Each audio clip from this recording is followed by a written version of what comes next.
Good afternoon. It's Thursday, May 28th. I'm Laura Cornfield, and this is IBA News, broadcasting from Jerusalem. We open with the payoff scandal that has rocked the world of sports and which could directly impact a vote scheduled for tomorrow to expel Israel from the International Soccer Federation, FIFA. IBA's Eli Wagalanter has this report.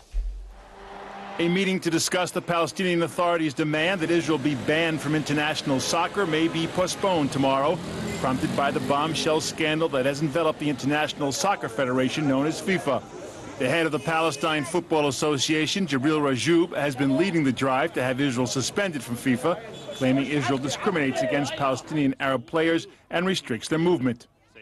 I would like to see the Israeli Football Association coming up with a clear-cut statement denouncing such behaviors, but unfortunately the Israeli Federation is not more than plastic surgeon for the ugly face of the racist, brutal Israeli occupation. 7 high-ranking soccer officials, including 2 vice presidents of FIFA, were arrested yesterday in Zurich on charges of corruption, bribery, and fraud surrounding the organization's decision to hold the World Cup in Qatar. The officials are being detained pending extradition to the United States. Altogether, 9 soccer officials and 5 sports media and promotions executives face corruption charges by U.S. investigators involving more than $150 million for receiving or paying bribes and kickbacks beginning in the early 1990s until today. They were expected to uphold the rules that keep soccer honest and to protect the integrity of the game. Instead, they corrupted the business of worldwide soccer to serve their interests and to enrich themselves. This Department of Justice is determined to end these practices, to root out corruption, and to bring wrongdoers to justice. The investigation has upended the world of soccer, or football as it's called worldwide, but has not been a complete surprise to the sports fans. This is something that has been brewing for a long time. It is not surprising. Anyone who has even had a casual interest in football, soccer, knows that FIFA, by its very nature, is always going to be corrupt because it is so powerful, because it is so all-encompassing, because it involves the world sport. Reform does not come easily. Transparency International has condemned FIFA, saying it rejected most of the reforms that were proposed. And soccer has this image of having a culture where its leaders have their hands out looking for cash in a brown envelope. One of the officials arrested yesterday, former FIFA Vice President Jack Warner, was kicked out of the sports organization in 2011 for taking money from the head of the Asian Football Confederation. Warner blamed Zionism for his arrest then. He is now accused of accepting bribes during selections for the 1998 and 2010 World Cups in France and South Africa. After he stepped down, new officials were brought in to clean up FIFA. What this indictment alleges that wasn't known before is that the reformers who came in, so-called, to succeed Warner and Blazer, were themselves corrupt, according to the federal government. Despite the volcano that has some fearing for the future of international soccer, fans are happy that something is finally being done to clean up the sport. Finally, I guess would be the first thought to mind. You know, it's incredible how long, that there's been a perception of corruption going on inside FIFA. And to finally see some action on it is incredible. It's nice to see someone doing something about it, for sure. FIFA head Sepp Blatter, who was not among the officials who were arrested, is up for re-election tomorrow. He is strongly opposed to the vote to ban Israel, saying Israel is not in breach of FIFA statutes. That vote needs a 3/4 majority of the 209 members to succeed. Eli Wagalanter, IBA News. Joining me now in the studio to discuss the FIFA scandal is Reuters sports correspondent Ori Lewis. Ori, thanks so much for coming in. Hi. What's the latest? Will the vote on Israel's Soccer Federation go ahead as planned? Well, if the Congress is held as planned, it will go ahead. All things being considered at the moment, it looks like the Congress will go ahead. Blatter is a real survivor. He knows how to get through things, and I think that even though he hasn't been directly implicated in this latest scandal, he'll manage somehow to weather this storm, at least in the short term. And I do expect that the vote probably will go ahead, yes. Ori, rumors that the Qataris are pressuring Blatter and members to vote with Palestine. Any basis or just sour grapes? Well, it's very difficult to say. The rumours haven't been confirmed by anybody. Rotem Kemer, who is the Israeli Football Association CEO, has been on the record today on the radio and elsewhere saying that he's heard rumours. No more than that. I don't think that there's anything that we can substantiate that that's true. Very difficult to say. And I would think that the Qataris would have to be very, very careful. They're due to host the 2022 World Cup. They can't be implicated in any scandals. So I don't know. I would say best wait and see. Should we be doing any more on the diplomatic front, football, any front, to protect our name, perhaps to make this vote less contagious? Unfortunately, it's not really up to Israel. Israel is a very small country in a very, very big sea of football and international diplomacy. The vote has been called for by the Palestinians, the Palestine FA. There's nobody who can stop it. Blatter himself was asked, is there anything you can do to intervene and stop the vote? He said no. There's no way that he could do anything. And, of course, the reality is that Israel doesn't have too many friends out there in the world, so it has to really rely on the friends that it does have. How does it work? Will there be a hearing before the vote? Will Israel have a chance to defend itself? Well, the resolution will be put forward, and I think then it will be put to a straight vote. I'm sure that there will also be a counter discussion to see if if it can be removed. But as things stand, the vote stands, and it's on the agenda. It's been on the agenda for more than 50 days, which is what was demanded ahead of the Congress. Now, returning to the massive scandal in FIFA, what kind of damage can this do to international soccer as we know it? I think it could do a huge amount of damage in the short term, and maybe bring about substantial change in the way that soccer is run in the world.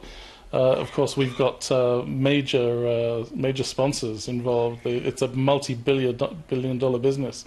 FIFA isn't a business, but it generates enormous revenues around the world, and it has some very, very big companies sponsoring it. Sony, Coca-Cola, Visa, credit cards. I mean, the biggest names in the corporate world. So in order to weather this storm, things are going to have to change. The Europeans, the UEFA, are very, very unhappy with Blatter and with the situation. They're calling for a no confidence vote, even if he wins tomorrow. And so I think that there is a chance that we could see a split or some form of realignment in the powers of world soccer. Do you think in the end that Sepp Blatter will be implicated in the scandal? There's no way for me to know. So far, there's no word that he is directly implicated in anything. However, he is the boss. He's the big cheese. He's the top man in world soccer, and he's been called upon to take responsibility for the actions of people who've been working with him, and he hasn't deigned to do that so far. Ori Lewis from Reuters Sports. Thanks so much for being with us. Thank you. Another peace initiative is heading our way. French Foreign Minister Laurent Fabius announced today that he would travel to Israel and the Palestinian Authority next month in an effort to revive the peace process and persuade all sides to accept the French UN Security Council resolution that sets parameters for talks. Fabius said, "We are all for a two-state solution, and we obviously need to ensure Israeli security." He went on to say there is no peace and security without justice for the Palestinians. France's UN plan sets a time frame and exact parameters of new peace talks between Israel and the Palestinians. In her first major move as Justice Minister, Ayelet Shaked announced that she will promote new legislation aimed at dealing out harsher punishment to Palestinian stone throwers. The proposed law removes the need to prove intent to harm in order to prosecute a suspect and will be brought to vote on Sunday at the Ministerial Committee for Legislation. Shaked said there is currently a large gap between the stated penalty mandated by law, which could be up to 20 years in prison, and the relatively light punishment that is being given in practice. Some 1,000 stone-throwing indictments are issued each year, and the majority of offenders are given light sentences. The Hamas terror organization is blaming Israel for escalating tensions following yesterday's airstrike in Gaza, which came in response to terrorists firing a Grad rocket into Israeli territory. Hamas leader Ismail Haniyeh said Israeli threats do not scare him. At the same time, Haniyeh stated that Hamas security forces and other Palestinian factions in Gaza have managed to contain the situation and prevent a further escalation of tensions, and claimed that the rocket fired at Israel was a stray. In a related development, President Reuven Rivlin says he is not opposed to holding negotiations with Hamas, stressing that both Israel and the Gaza-based terror group share an interest in improving the quality of life inside the territory. Speaking during a tour of the North yesterday, Rivlin advocated an international initiative to reconstruct the coastal enclave, stressing that such a move must be accompanied by a commitment to end all hostility towards Israel. The president also warned today that ongoing Palestinian attempts to launch international boycotts on Israeli sports and academics pose a strategic threat. The president made the comments during an emergency meeting at his residence with heads of universities, colleges, and representatives of the Council for Higher Education. The visitors warned of a significant decrease in cooperative projects with international companies due to the fear of a boycott of their products. They also cited the omission of academic articles written by Israelis in international publications and pressure from global student organizations to ban Israeli universities. Professor Peretz Levi, the president of the Haifa Technion, expressed grave concern that academic boycotts will snowball and cause strategic damage not only to academic research, but to the economy. It is very dangerous. We see a campaign to boycott Israel in both European and American universities. I don't see it at the level of university presidents, but professional organizations and student unions campaign against Israel based on ignorance and in many cases anti-Semitism. Yeah. And I think that we have to do something about it. It's about time. Workers of the Ashdod and Haifa ports continued their wildcat strike today, despite a labor court order to return to work. The Port Workers Union called a surprise work action late yesterday, claiming that the transport minister and the government were infringing on their rights, with the planned opening of 2 new privately owned ports in both Ashdod and Haifa. Workers claim the new ports will threaten their livelihood by generating strong competition. The timing of the strike coincided with a ceremony today in which Transportation Minister Israel Katz was due to sign the contracts with the new port owners. The wildcat strike was called without the approval of the Histadrut Labor Federation. Workers failed to show up for 2 hearings on the matter, disconnected their phones, and completely ignored orders to get back to their jobs. Meanwhile, the strike is causing immense pressure at the ports, with at least 6 cargo ships waiting to be unloaded, costing the state hundreds of thousands of shekels a day. A short time ago, Israel Railways workers announced that they too will go on strike starting this Sunday. They are protesting what they claim are one-sided actions by management and violations of agreements with them. Temperatures are slightly cooler after the record-breaking highs of the last few days. However, the fire department is still on high alert, and authorities continue to ask the public to remain indoors as much as possible and to refrain from lighting fires in any location. We get more in this report from Dennis Zinn. The heat wave took its toll yesterday and overnight as blazes raged in many areas throughout the country. The firefighting services had one of their busiest days in years. Jerusalem Fire Chief Eli Peretz said all leave was cancelled and the firefighting teams were reinforced from 16 men to 22. The bigger bush blazes took place in the Golan, around Jerusalem and in the West Bank. In some areas, firefighters battled to keep the flames away from homes. After dousing fires in one area, a crew then rushed elsewhere to help out. In all, 600 firefighters and 12 firefighting aircraft took part. 3 houses were burned down in the town of Tel Mond near Netanya and another in the western Negev. Some 100 people were treated for burns, dehydration and weakness. The extreme heat also affected public transport. The rail services suffered because the trains were limited to a speed of 80 kilometers an hour because of the problem of overheated rails. And long delays were experienced at Ben Gurion Airport as cargo was unloaded to reduce weight on planes due for departure. And while the health authorities advised the public to remain indoors, thousands of Israelis and tourists headed for the country's beaches for relief. It's very nice in the water, but in the city it's too hot. But for some, especially the tourists, even those conditions were difficult. I mean, this is brutal. I keep jumping in and out. We were just playing volleyball. The sunscreen's running off my face. It was awful. And after all the warnings to young parents about forgetting babies in their parked cars, it happened again yesterday in Petach Tikva during the heat wave. Luckily, passers-by noticed the 2-year-old soon after the parents left and broke one of the windows to extract her in good condition. As part of their campaign to warn about the dangers of leaving children in a parked car in the blazing sun even for a few minutes, the B'Terem medical organization released a video yesterday showing what happens to a pizza just 30 minutes under a car's front windshield. Dennis Zinn, IBA News. Turning abroad, the death toll in India as a result of the extreme heat wave is now past 1,400.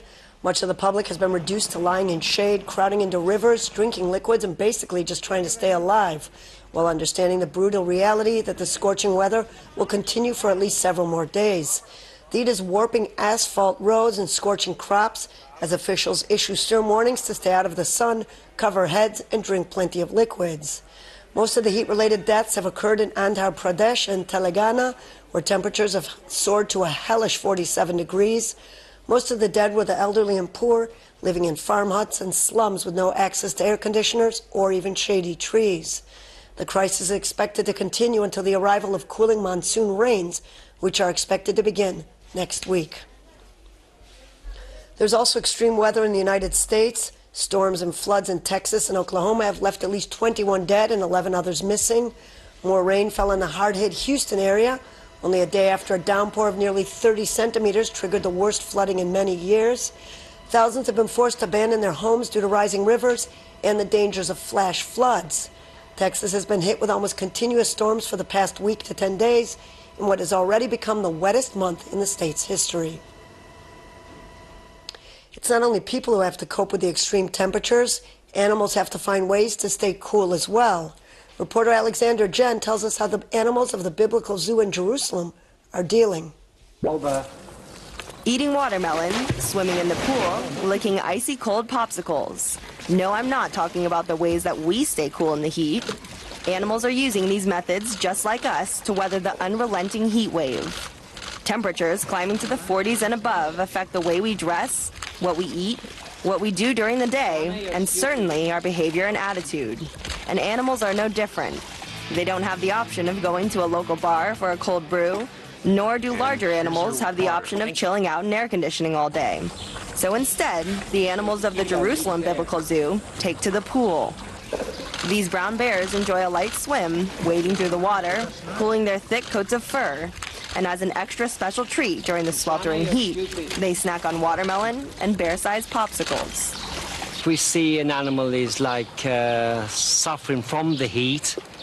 We can open the doors because it's much cooler in the rooms, or we can make them like ice cream, Arctic, and with all frozen stuff with fruit and vegetables, and we throw it in the water and they seem to be very happy and they feel probably cooler. So they enjoy this thing. The bears are not only staying refreshed, but they also seem to be having a blast. Apart from these cooling tactics, animals in extreme heat apply other instinctual ways of coping. Some animals pant heavily, attracting air to their tongues. Some lick themselves to chill their fur coats. Some even moisten their legs with urine, all in the name of survival. One manual technique elephants use to keep from overheating is to fan themselves by flapping their large, thin ears. These massive animals, typically found in the wilderness of Asian and African countries, are used to intense temperatures. Some studies suggest that they use hot spots as a cooling mechanism by directing blood flow to small patches at the surface of their skin, allowing the heat to release and their internal temperature to regulate. The very sparse hair on these large and lovable giants also provide a respite from the heat. Unlike most animals with hair or fur, research has shown that elephants' hair actually dissipates heat from their skin. The oppressive heat will let up for a while, though summer is quickly approaching. But no need to worry about the animals of the Biblical Zoo. They are getting great care. For all the people out there, be sure to drink plenty of water, stay out of the heat when possible, and take a tip from the elephants and eat plenty of popsicles. Alexandra Jen for IBA News. The old city of Jerusalem will come to life next week, or rather to light, when the 7th Annual International Festival of Light opens on Wednesday. More than 250,000 visitors are expected to attend the dazzling week-long event. Special attractions include artistic light exhibits designed by local and 10 international artists, street events, and performances. The festival is free of charge and will be open from 8 until 11 p.m. through June 11th, except Friday night. Saturday night, the festival is extended until midnight.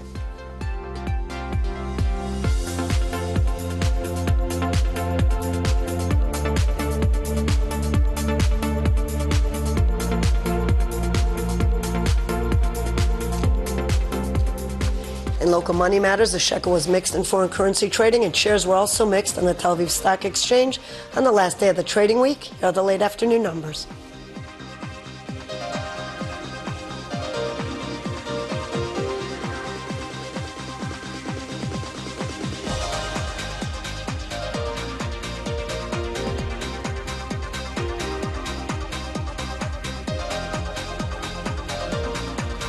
And tomorrow we can expect another drop in temperatures with chances of light rain in the north. Here are the highs and lows for the next 24 hours at home and abroad.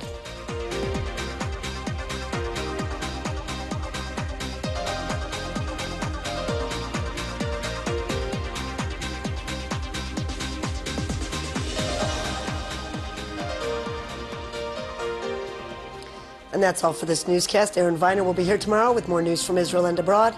Until then, I'm Laura Cornfield wishing you a great weekend and shalom from Jerusalem.